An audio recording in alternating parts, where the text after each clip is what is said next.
Halo teman film dimanapun kalian berada, bertemu kembali di channel Teman Film. Kali ini Mimin akan mengulas alur cerita film India yang berjudul Justice for Jenny. Film yang dirilis pada tahun 2026 ini mengisahkan tentang sahabat sejati yang memperjuangkan keadilan untuk temannya yang telah tiada 5 tahun lamanya. Ingin tahu kisah selengkapnya? Yuk gak berlama-lama lagi, kita kupas tuntas film ini. Oke guys, kita langsung saja ke alur ceritanya.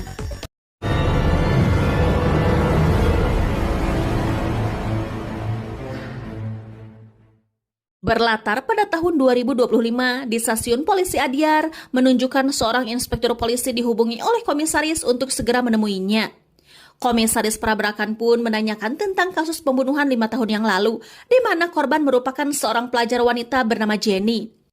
Yang saat itu, inspektur menyebutkan bahwa kasus tersebut telah lama diserahkan pada tim khusus, namun mereka tak berhasil mengungkapkannya, sehingga kasus tersebut telah lama ditutup. Current address Sir. Dwaraga, Inspector SI.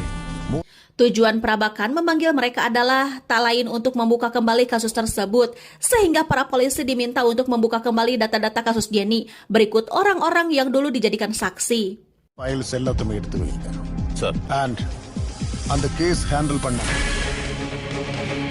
விழிப்புணர்வு செய்து கொள்ளப்பட்ட மாணவி ஜெனியின் 5 tahun sebelumnya, Jenny diantarkan oleh teman prianya yang bernama Siddharth ke sebuah apartemen, yang mana saat itu Jenny tinggal di sana bersama kedua orang tuanya yang kini sedang berada di luar kota. Namun malam itu justru menjadi kenyataan pahit bagi Jenny setelah ditikam oleh seseorang tak dikenal.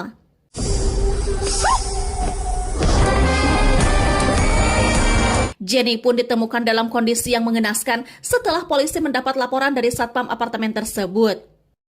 Inspekturatan dan Satyan pun segera menghubungi ibu Jenny yang baru saja bersiap untuk pulang ke apartemen tersebut. Sehingga mendengar itu, ibu Jenny tentu sangat tidak percaya mengetahui hal yang terjadi pada putrinya. Melihat pola pembunuhan yang terjadi, Inspekturatan merasa jika pembunuhan terhadap Jenny sama persis dengan kasus yang terjadi di daerah Pelaceri, di mana korbannya bernama Anita. Asisten komisaris bernama Dwi datang untuk segera menindaklanjuti kasus yang menimpa Jenny. Melihat itu, Dwi juga menyangka jika itu merupakan pola yang sama dengan kasus yang terjadi di Pelaceri. Kemudian, tim forensik dan tim ahli lainnya bergerak cepat untuk mengidentifikasi penyebab kematian Jenny. Di sisi lain, teman dekat Jenny bernama Priyanka sangat terkejut mengetahui hal buruk yang menimpa teman baiknya. Awak media pun menanyakan motif kasus tersebut, di mana itu terjadi sehari setelah Jenny dinyatakan lulus ujian masuk ke fakultas kedokteran.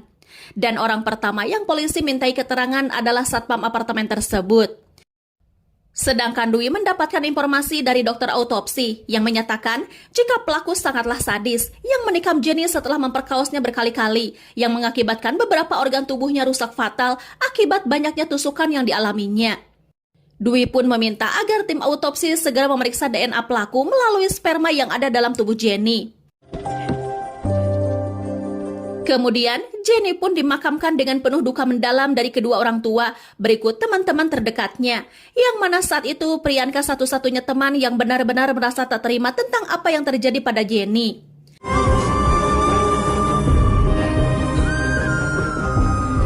Diketahui Priyanka adalah putri komisaris Prabakan, sehingga dia terus teringat masa-masa bersama Jenny yang selalu bertukar kisah. Secara mereka sama-sama belajar di fakultas yang sama dan merasa khawatir jika ujian kedokterannya akan gagal. Jenny dan teman-teman lainnya termasuk Priyanka sangat senang ketika mengetahui jika mereka dinyatakan lulus. Dan untuk merayakan kebahagiaan tersebut, Jenny dan yang lainnya bersenang-senang. Dan itulah saat-saat di mana Siddharth mengantarkan Jenny pulang ke apartemennya.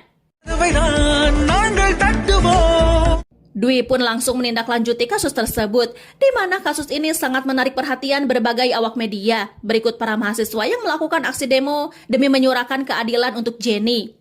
Sehingga Departemen Kepolisian secara tidak langsung mendapatkan tekanan hebat dari publik untuk segera mengungkap siapa pelaku pelecehan dan pembunuhan terhadap Jenny. Karena Jenny sudah seperti anaknya sendiri, Prabakaran meminta Dwi dan anggotanya untuk bertindak cepat untuk segera menangkap pelakunya. Sehingga Dwi meminta Inspekturatan untuk menghadirkan siapapun yang mengenali Jenny, termasuk ayah dan ibunya, dan Priyanka sebagai temannya. Saat itu, Priyanka dimintai keterangan perihal hubungan antara Siddharth dan Jenny. Sehingga Priyanka menyatakan bahwa hubungan mereka merupakan teman baik sejak lama. Namun belum lama, perasaan keduanya berubah menjadi cinta.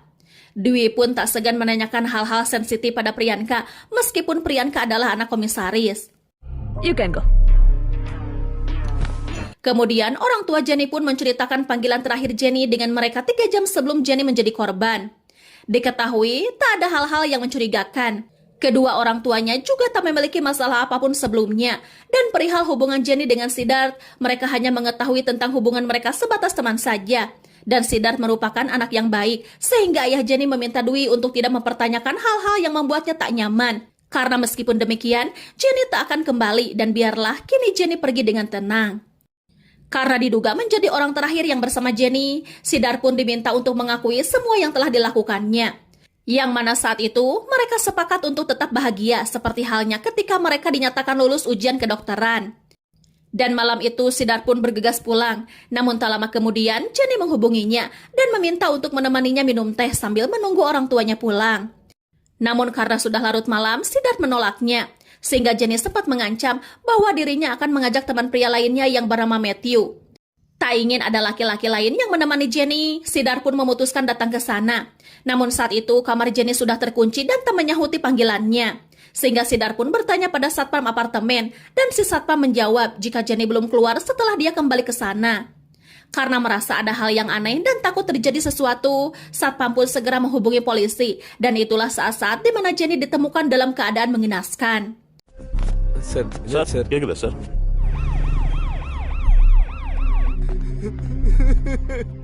Mendengar itu, Dwi tak langsung mempercayai Siddharth meskipun ceritanya cukup berkaitan dengan penjelasan kedua orang tuanya dan juga Priyanka. Kemudian, Dwi mulai memeriksa kembali rekaman CCTV di mana saat-saat Jenny kembali ke apartemen. Di sana terdapat sebuah mobil yang seperti membuntuti mereka, sehingga satpam pun dimintai keterangan untuk menjelaskan pemilik mobil tersebut. Satpam memberitahu jika pemilik mobil itu adalah pria bernama Ganesha yang juga tinggal di apartemen yang sama. Yang diketahui Ganesha sering membuat masalah dengan satpam dan sering membuat Jenny tak nyaman. Satpam pun menceritakan, tak lama setelah Siddharth kembali pulang, Jenny terus memanggil satpam untuk memberikan sebuah bingkisan. Karena dianggap memberikan penjelasan tak masuk akal, satpam tersebut pun diinterogasi dengan sangat keras, berharap menceritakan kebenarannya. Namun naasnya, satpam tersebut justru tetap menjawab hal yang sama meski telah dipukuli polisi. Dwi terus mencatat informasi dari berbagai sumber yang kenal dengan Jenny, dimulai dari teman sekolahnya hingga kurir paket yang biasa mengantarkan pesanan Jenny. Namun meski begitu, tetap saja hasilnya nihil karena mereka tentu tidak mengetahui hal-hal di luar batas wajar mereka sebagai teman ataupun yang bertugas memberi pelayanan sebagai pengantar barang.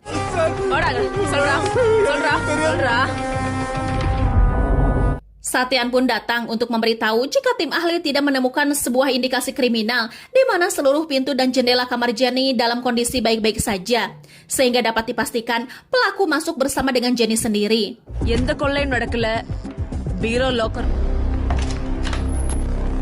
Kemudian, Inspekturatan memberikan hasil laboratorium sperma pelaku yang menunjukkan beberapa indikasi kecocokan dengan DNA Siddharth beserta 4 lainnya, termasuk ayah Jenny sendiri.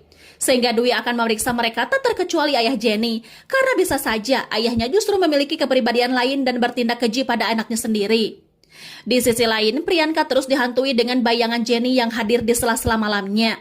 Hal itu membuat Priyanka semakin tak tenang dengan apa yang terjadi kepada Jenny. Sudah 10 hari pasca kasus Jenny yang kini belum juga menemukan titik terang. Dan hal itu membuat Priyanka sangat marah karena polisi belum juga menemukan pelakunya, meskipun ayahnya sendiri merupakan seorang komisaris. Di suatu hari, Inspekturatan mendapat laporan dari seorang wanita kuli bangunan yang mengaku jika dirinya telah diikuti pria berbadan tinggi, hingga akhirnya wanita tersebut diperkaos. Mendengar itu, Dwi semakin pusing karena kasus Jenny pun belum mendapatkan titik terang. Di sisi lain, ibu Jenny datang menemui Priyanka untuk melepas rindu kepada Jenny, yang mana Priyanka sudah seperti anaknya sendiri. Ibu Jenny pun memberikan hadiah yang seharusnya menjadi milik Jenny. Sedangkan para polisi terus melakukan pemeriksaan di berbagai ruas jalan untuk menemukan pelaku dengan ciri-ciri yang disebutkan wanita kuli bangunan. Namun tetap saja hasilnya berujung kebuntuan, sehingga Dwi tetap mencurigai teman-teman Jenny. Namun nyatanya bukti dan hasil laboratorium justru menunjukkan bahwa pelakunya bukanlah mereka. Dan inilah gambaran si pelaku utamanya yang diketahui bernama Sinan dengan ciri tato di punggungnya. Beralih pada tahun 2025, di mana media dihebohkan dengan berita dibukanya kembali kasus Jenny yang tak kunjung mendapatkan titik terang hingga berujung kebuntuan. Yang diketahui, kini Priyanka lah orang yang mengajukan kembali penyelidikan tentang kasus Jenny yang merupakan teman baiknya. Diketahui Priyanka telah berjanji untuk mengubur dalam-dalam mimpinya untuk menjadi dokter dengan beralih fokus mendalami ilmu hukum, sehingga itu menimbulkan pertentangan bagi ibunya. Namun Prabhakaran tetap mendukung apapun yang menjadi pilihan Priyanka. வக்கீலுக்கு படிச்சு லைஃப்ல என்ன சாதிக்க போறா? நான் தடையிருக்க போவதில்லை. Saat itu, Priyanka telah menjadi seorang advokat yang telah mendalami kasus Jenny sejak lama, sehingga itu membuatnya sangat berani untuk membuka kembali kasus Jenny yang tak bisa ditangani oleh Departemen Kepolisian. Saat itu, Priyanka meminta izin untuk menghadirkan Inspektur Ratan dan Dwi yang dulu melakukan penyelidikan terhadap kasus Jenny, sehingga hakim pun menerima ajuan tersebut pada proses sidang selanjutnya. Singkat cerita, sidang selanjutnya pun digelar. Priyanka mengutarakan seluruh data hasil penyelidikan Ratan lengkap dengan nomor pasal dan segala hal yang memberatkan proses penyelidikan.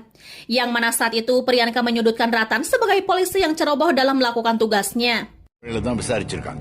CCTV footage. Mendengar itu, jaksa penuntut umum melakukan penolakan atas pernyataan Priyanka yang sentimen terhadap kinerja polisi dan memberi alasan jika kasus tersebut dihentikan sementara dengan alasan wabah mematikan yang melanda seluruh dunia. Namun alasan sentimen Jenny lebih kuat ketika menjelaskan tentang kejadian tahun yang sama dengan kasus serupa yang terjadi di daerah Velaceri yang juga kepolisian tak mampu mengungkapkan pelakunya. Bahkan pada 4 tahun lalu, Ratan telah mendapatkan laporan dari seorang wanita kuli bangunan yang telah diperkaos oleh seseorang dengan ciri-ciri yang telah disebutkan oleh korban. Yang tentu Ratan membenarkan hal tersebut karena saat itu polisi langsung mencari-cari pelaku, namun naasnya semua berakhir sama dan berujung kebuntuan. Hal itu membuat Priyanka semakin menyudutkan kinerja polisi, karena meski telah mengetahui ciri-ciri pelaku, para polisi tetap tak mampu menangkap dan memberi keadilan bagi korban. Yang padahal bisa saja polisi berinisiatif untuk mencari napi di berbagai penjara atau meminta data kasus serupa pada Departemen Negara Bagian, karena bisa jadi pelaku utama melakukan tindakan kejahatan yang sama di daerah lain. Mendengar itu, jaksa penuntut umum kembali menolak pernyataan Priyanka bahwa Departemen Kepolisian tidak bisa bertindak semena-mena karena harus sesuai ketentuan hukum yang ada. Sehingga Priyanka disebut terlalu arogan karena mengutarakan pernyataan di luar pemahamannya sebagai advokat junior, meskipun nyatanya Priyanka tak mungkin membuka kembali kasus tersebut tanpa dibekali materi dan pemahaman di bidangnya. Mengingat penjelasan Priyanka yang masuk akal, hakim pun meminta agar Dwi dihadirkan dalam proses sidang selanjutnya. Meskipun jaksa penuntut memberitahu jika saat ini Dwi sedang melakukan penyelidikan kasus lain di divisi barunya. Sebelum proses sidang kembali dilanjutkan, Priyanka terus mengumpulkan segala data-data yang ada terkait kasus Jenny ataupun kasus serupa lainnya. Hingga kemudian Dwi pun dihadirkan dalam proses sidang selanjutnya. Yang saat itu Priyanka mengingatkan kembali tentang Dwi yang sempat mengajukan pertanyaan pada Priyanka dalam proses penyelidikan kasus Jenny. Diketahui Dwi dipindah tugaskan ke wilayah lain dan meninggalkan secara total proses penyelidikan kasus Jenny. Berikut kasus serupa lainnya yang membuat kasus tersebut berakhir dengan kebuntuan. Mengingat pengaduan wanita kuli bangunan yang diperkaos oleh pria dengan ciri-ciri yang disebutkan, Dwi menyebutkan bahwa dirinya dan anggota lain telah melakukan penyelidikan secara intens dan menangkap beberapa orang dengan ciri-ciri yang disebutkan. Namun wanita kuli bangunan tersebut tidak mengenali para pria yang mereka tangkap. Sehingga itu menjadikan kebuntuan dan seiring berjalannya waktu, kasus tersebut terbengkalai dengan alasan tekanan kasus-kasus lainnya. Hal tersebut tidak bisa dijadikan alasan kuat bagi Priyanka, yang mana seharusnya polisi tidak menutup kasus tersebut karena bisa saja polisi melakukan penyelidikan secara terperinci dengan bermodalkan sampel-sampel DNA sperma yang ditemukan. Sehingga bisa saja polisi menemukan pelaku dengan mengumpulkan data tentang kasus serupa yang terjadi di berbagai tempat dan mencocokkan data tersebut. Dan itu menunjukkan bahwa Departemen Kepolisian bekerja tidak sesuai dengan semestinya. Jaksa penuntut umum kembali melawan argumen Priyanka bahwa selama ini Priyanka melakukan penyelidikan secara rahasia demi meningkatkan karirnya sebagai advokat junior. Sehingga Priyanka pun menjelaskan bahwa saat dirinya mulai mengumpulkan data-data tentang kasus Jenny, seorang wanita kuli bangunan datang kepadanya untuk memperjuangkan keadilan tentang tindakan asusila yang dialaminya yang tak kunjung mendapatkan kepastian jelas dari kepolisian. Sehingga wanita tersebut memberitahu semuanya tentang ciri-ciri pelaku tersebut. Dengan catatan, identitas wanita tersebut tetap dirahasiakan karena dia takut itu akan mempengaruhi masa depannya karena saat ini wanita itu telah menikah. Mendengar itu, Dwi merasa dipermalukan di ruang sidang, sehingga hakim meminta agar penyelidikan kembali dilanjutkan dan berharap pada proses sidang selanjutnya kasus tersebut memiliki titik terang. நான் 16ஆம் தேதிக்கு ஒத்தி வைக்கிறேன். Yes, Court. Dwi pun meminta seluruh anggotanya untuk segera mengumpulkan kembali data-data tentang kasus Jenny, berikut kuli bangunan dan data kasus serupa lainnya. Kasus Jenny pun kini diproses kembali dari awal, dan akhirnya perlahan-lahan kasus tersebut memiliki titik terang bahwa sampel DNA pelaku pemerkosaan Jenny dengan wanita kuli bangunan berikut yang terjadi di Villa Cherry memiliki kecocokan. Sehingga polisi diminta untuk segera mencocokkan data tersebut pada seluruh napi di berbagai wilayah dengan ciri fisik yang sama berikut DNA yang sama. Mengenai kondisi tersebut, Prabakaran sebagai komisaris pun merasa malu karena nama Departemen Kepolisian kini menjadi buruk di mata publik. Dan untuk meredam situasi tersebut, Dwi meminta Prabakaran untuk bernegosiasi dengan Priyanka yang merupakan anaknya karena semua ini terjadi semenjak Priyanka membuka kembali kasus tersebut. Namun saat itu, Prabakaran tak ingin mengganggu hal-hal yang dilakukan anaknya yang terus menyuarakan keadilan, meskipun itu menjadi serangan tersendiri bagi Prabakaran sebagai orang yang bertanggung jawab besar pada Departemen Kepolisian. Sehingga Prabakaran meminta Dwi dan seluruh anggotanya untuk mengerahkan seluruh tenaga dan pikirannya demi mengembalikan kepercayaan publik yang telah hilang. நம்ம ஊர்ல இல்ல. Okay? Polisi pun mulai melakukan pencocokan data pelaku ke berbagai stasiun polisi. Berbeda dengan Priyanka yang bermodalkan data yang dia peroleh secara mandiri. Mengingat data yang polisi peroleh belum juga mendapatkan titik terang, Dwi pun semakin tertekan. Namun, tekanan mereka sedikit berkurang ketika Ratan mendapatkan informasi akurat tentang kecocokan data dengan seorang napi di penjara daerah Kanur. Dan ya, itu adalah Sinan, di mana 1 bulan sebelumnya Sinan melakukan tindakan asusila di sebuah bar, sehingga keamanan setempat bertindak tegas dan akhirnya Sinan pun dipenjara. Inspektur Ratan dan yang lainnya pun membawa Sinan dari sana sebagai tahanan berat mereka karena diduga telah melakukan berbagai kasus pembunuhan dan pemerkosaan terhadap wanita.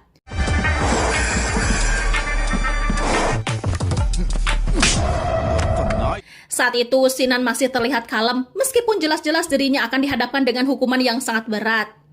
Publik pun kini mendapatkan jawaban setelah 5 tahun lamanya yang menunggu ketidakpastian dan keadilan yang seharusnya didapatkan. Saat itu, Dwi meminta Sinan untuk dibawa ke hadapannya sebelum ke pengadilan untuk melampiaskan kekesalannya karena Sinan telah membuat Departemen Kepolisian dipermalukan di depan publik.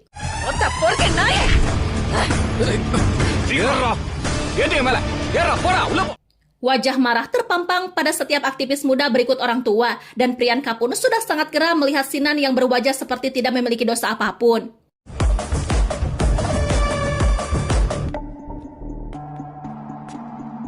Dan sesuai prosedur hukum yang berlaku, Sinan pun diberi pertanyaan tentang tuduhan yang dilontarkan kepadanya. Sehingga Priyanka benar-benar mengeluarkan unek-uneknya yang selama ini dia pendam. Hingga kemudian, Sinan pun dengan berani mengakui segala tindakan kejahatannya, mengingat dirinya memiliki hasrat besar pada setiap wanita yang menggoda imannya, dan tak ada alasan lain untuk melakukan tindakan asusila, dan itu terjadi pada Anita di Villa Cherry.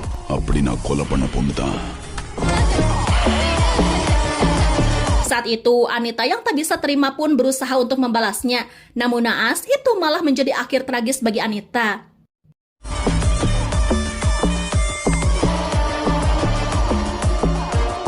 Kemudian, wanita kuli bangunan pun dia embat dengan terus mengikutinya dan memperhatikan segala aktivitasnya.